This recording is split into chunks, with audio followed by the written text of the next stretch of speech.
در دهه 1950 فرچیو لامبورگینی یک صنعتگر موفق بود که تراکتور تولید می‌کرد. او عاشق ماشین‌های لوکس بود و چندین فراری در اختیار داشت. اما یک مشکل بزرگ وجود داشت. او از عملکرد کلاچ این خودروها راضی نبود.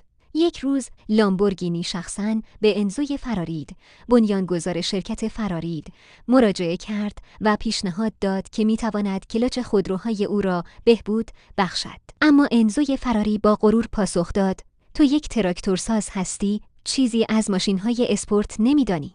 این جمله برای فرچیو لامبورگینی یک توهین بود. او مصمم شد که خودش یک خودروی اسپورت بهتر از فراری بسازد. پس از مدتی شرکت لامبورگینی تأسیس شد و اولین خودروی اسپورتش را معرفی کرد. امروز لامبورگینی یکی از بزرگترین رقبای فراری در صنعت خودروسازی است و این رقابت تاریخی دنیای خودرو را متحول کرده است.